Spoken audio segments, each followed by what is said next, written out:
Olá, pessoal. Então, vamos mais uma aula sobre comunicação corporativa e o destaque hoje, né, é exatamente tratar da comunicação das dificuldades da fala, né, da escuta, da escrita e da leitura. Então, na aula passada, né, nós falamos sobre comunicação e informação, os elementos da comunicação e bem no finalzinho destacamos, né, que os maiores problemas estão exatamente, né, na fala, na escuta, na escrita e na leitura, né? Destacamos como os pontos mais importantes. Também tem comunicação, a parte da visão, comunicação eficaz, né? E uma análise geral do século XXI, como está a comunicação. Mas na aula de hoje, nós vamos destacar a fala, escuta, escrita e leitura, tá? Iniciando pela fala. Bom, eu vou falar frases impactantes, tá? Por exemplo, não sabemos falar. Você fala, ué, Brian, como assim não sabemos falar? Eu sei falar. Mas não é a questão falar por falar, mas falar exatamente destacando a mensagem, a comunicação que você deseja estar informando, né? Então, no geral, a gente acaba tendo essa dificuldade de habilidade, né, de destacar de uma forma muito clara exatamente a comunicação que você deseja pelo ponto de vista da fala. Então, o desafio da fala. Então, digamos que você tem um grupo de pessoas, tá? Pessoal, quando eu dou uma olhada aqui para cima, é para ver como está a transmissão, tá? Então, do ponto de vista da fala, digamos que tem um grupo de pessoas tentando resolver juntos esse cubo mágico, né? E elas comentando o que tem que fazer, a técnica, e tem que falar, tem que ouvir, tem que interagir, né? Então, o ponto de vista da fala se torna muito importante. Porque não falamos corretamente, né? Então, destaca 3 porquês, por exemplo, né? Porque não estudamos o nosso público-alvo, não estudamos o nosso ouvinte, né? Sobre qual assunto, se eles têm interesse, né, na mensagem, na comunicação que você deseja, né, ou se eles interpretam a forma com que você fala. Né. Outro porquê, né? Porque não atentamos aos feedbacks, né, o feedback que seu público está te passando, né?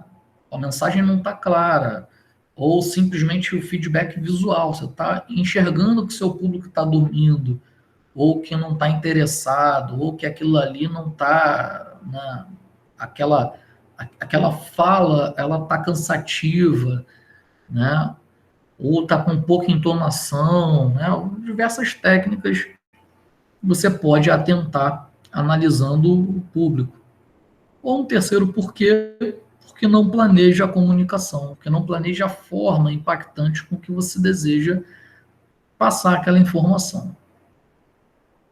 Então vamos lá, como falamos melhor então? Você precisa estudar quem vai ser a sua plateia, adequar o vocabulário, né? Atenção ao planejamento sobre a mensagem que você quer e como você quer passar, atenção ao feedback do seu público-alvo, né?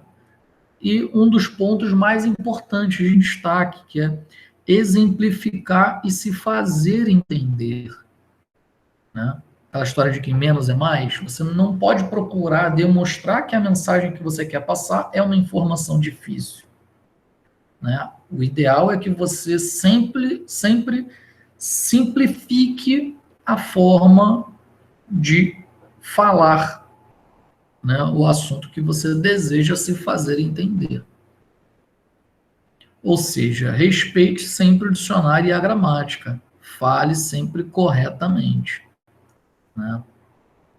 Então é muito complicado quando essa história, né, não, o português politicamente correto, né? Você pode falar do jeito que você quiser, mas tem o politicamente correto. Ah, isso daqui é politicamente correto. Ah, isso daqui você pode falar porque você pode falar, né? Então, quando você quer realmente expressar, né, uma mensagem pela fala, não tem essa história de politicamente correto ou incorreto. Você tem que procurar respeitar o dicionário e a gramática. Isso é muito importante. Né? Assassinaram a gramática. Então, se você tentar passar uma informação cheia de erro de português, é claro que a comunicação vai ficar muito mais difícil. Né? Se você jogar no Google assassinar a gramática, inclusive vai aparecer filmes, documentários, vários vídeos falando sobre, né? Por exemplo, eu destaco inclusive, né, uma peça teatral que tem vários vídeos sobre ela, né, no YouTube, por exemplo,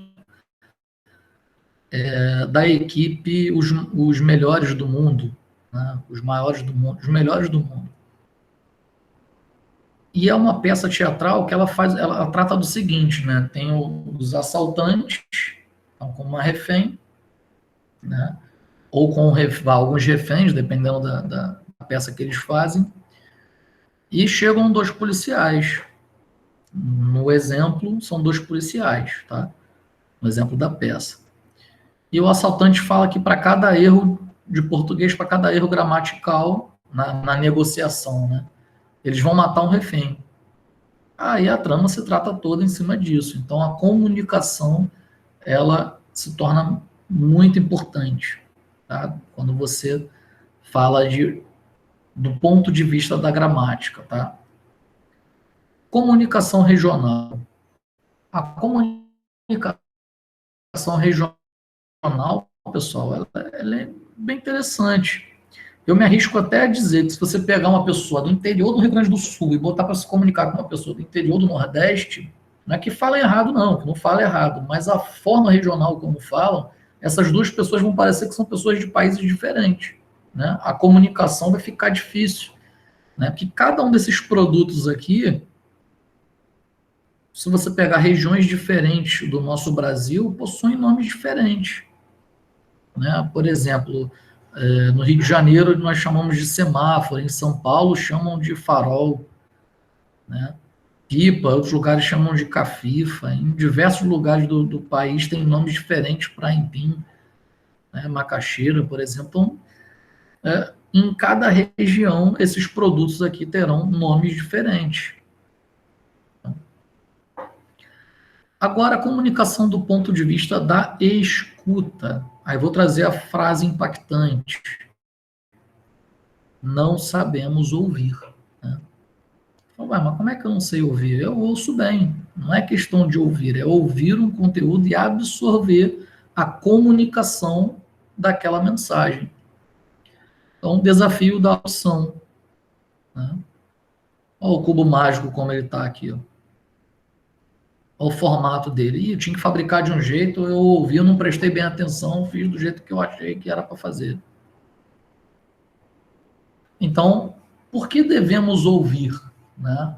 Então, ouvir bem, prestar atenção na mensagem, né? Ela é muito importante. Olha o destaque aí, pessoal, porque é assim que nasce exatamente a confiança.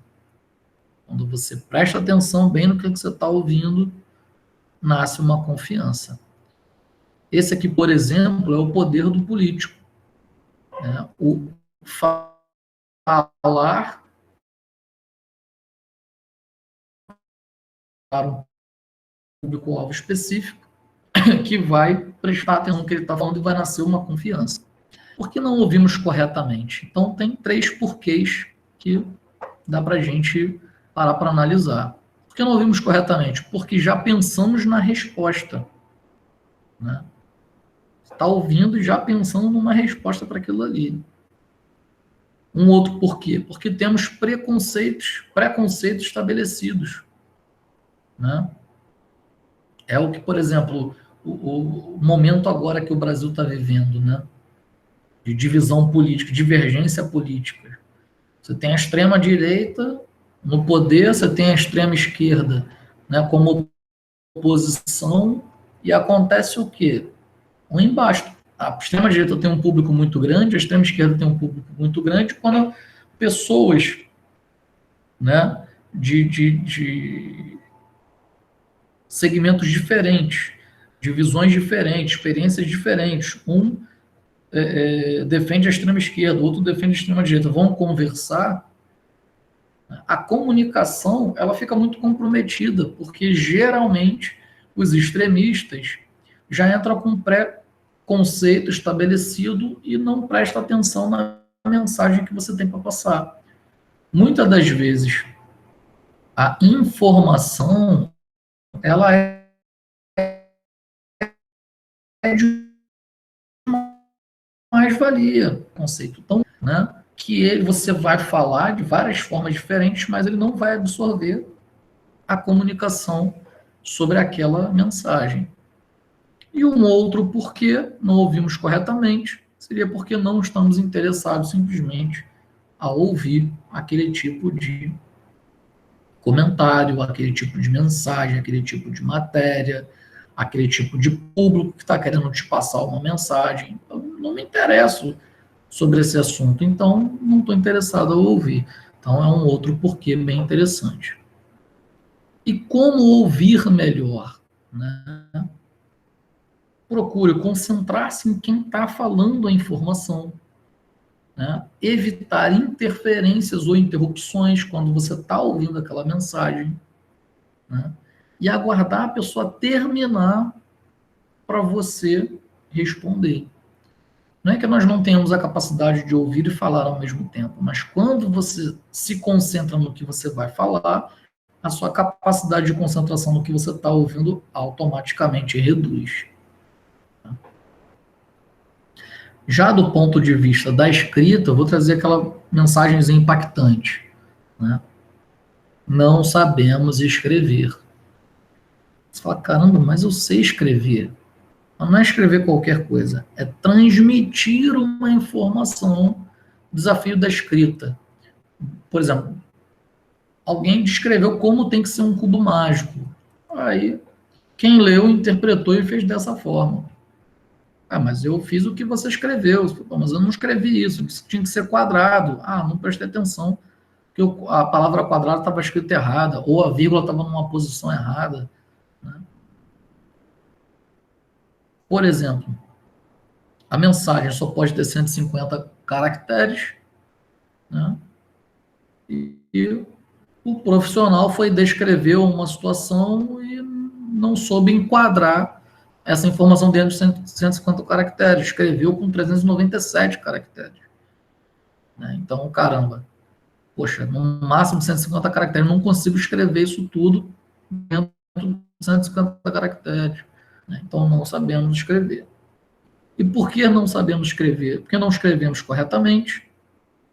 Né? Um destaque para essa resposta, porque não lemos. A grande maioria, né? A grande maioria lê pouco. Isso é um dado muito ruim dos brasileiros.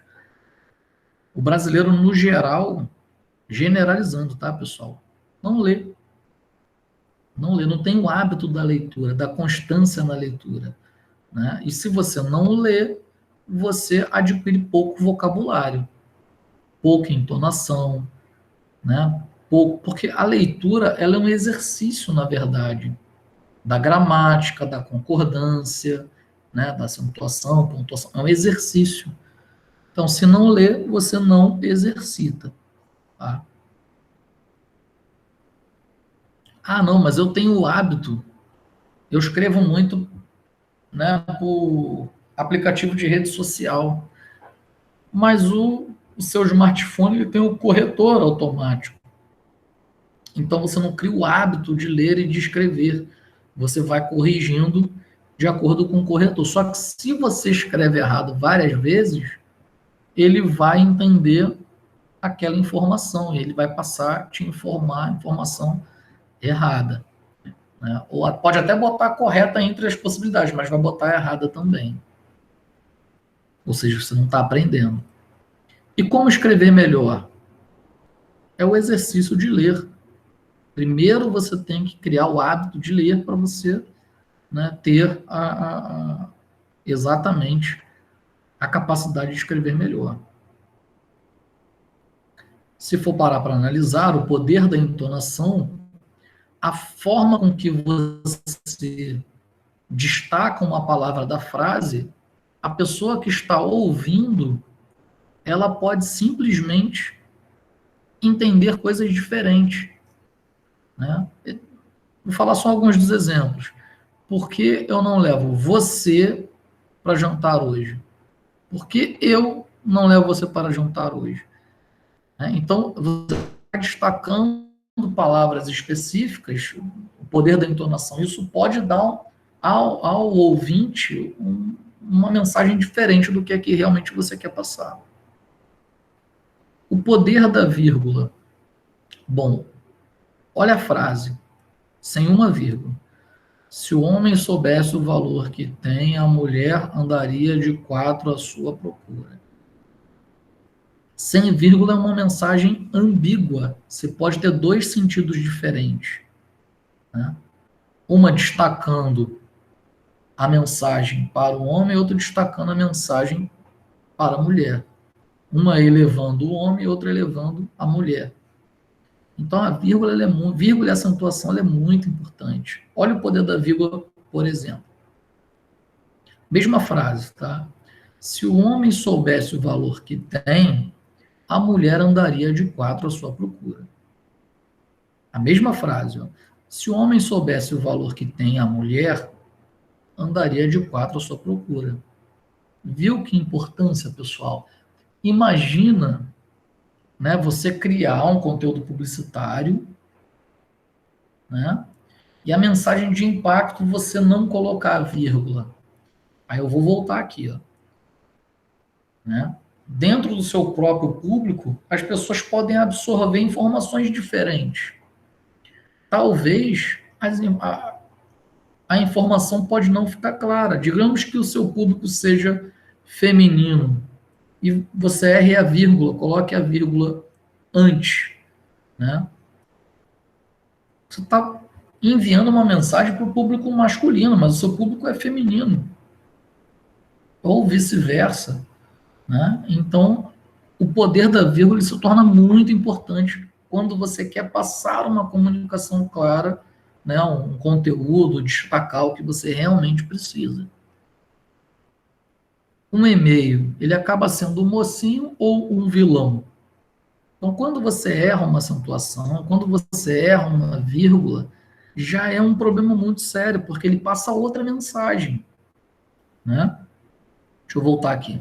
A vírgula, né, e a acentuação, o que acontece? No e-mail, você acertando vírgula, pontuação, acentuação, você ainda cai na dificuldade, ainda cai ainda numa probabilidade da pessoa não entender direito se ela ler mal, se ela coloca entonação em pontos diferentes, né, da frase. A pessoa ainda pode interpretar errado. Por quê? Porque não tem você expressando com a fala, gesticulando, né, expressão facial, para fazer entender melhor aquela informação que você escreveu, né? Então, quando você não acentua corretamente, pontua corretamente e usa a vírgula corretamente, você pode não estar utilizando essa ferramenta corretamente. E a responsabilidade sobre a transmissão da informação é exatamente de quem transmite, não de quem recebe. Tá? Para descontrair, né? Uma pessoa questionando o suporte, né, que criou, né, agradeceu que criou rápido, mas como é que ele vai vender o produto se a criação, né, do e-mail botou essa palavra, né, como, né, o protocolo do e-mail aqui. E a resposta, né? Infelizmente, as contas são geradas a partir das iniciais do nome. Olha que problema de comunicação, né? A geração automática de um e-mail. Não podemos mudar. Acredita em mim. Olha o caso dele, ó. Vitor Adonis. Olha a palavra que criou automaticamente, né? Então, isso pode passar uma mensagem muito ruim, em relação à empresa. Aqui pode passar uma mensagem diferente do que aqui realmente você quer expressar, né? Então, só para descontrair, né, do ponto de vista da escrita, como se você escrever de uma forma diferente, você pode mudar o sentido da frase, ou de um conceito, ou do que você quer vender. E o ponto de vista, né, da comunicação via leitura, trazendo a frase impactante: não sabemos ler. Né? Você fala, pô, mas eu sei ler. Só que o desafio da leitura, né, você ler corretamente para poder entender o mecanismo que o autor quis te passar a informação. E por que não lemos corretamente? A resposta é simplesmente porque não lemos. Né? Lembra que eu comentei, né, que, no geral, né, o brasileiro ele não lê? Então, como melhorar a minha técnica de leitura para eu interpretar bem o que o autor está passando, a mensagem que ele está passando? Lendo. Lendo, criando o hábito da leitura. Só assim você vai adquirir técnicas, né, para entender melhor o que o autor está te passando, consequentemente vai passar a escrever melhor, consequentemente vai passar, né, a ter uma análise entre a leitura e a escrita muito mais rica, com muito mais vocabulário. E se você ganha vocabulário, você se expressa melhor ao falar, né? E também interpreta melhor o que você vai ouvir. Então, a chave para uma boa comunicação, para ser uma pessoa que se comunique bem, está exatamente em ler muito. Ok, pessoal? Então, trouxe para vocês, né, esses 4 pontos fundamentais, né, e que são, né, entraves para uma boa comunicação. Ok, pessoal? Então, até a próxima.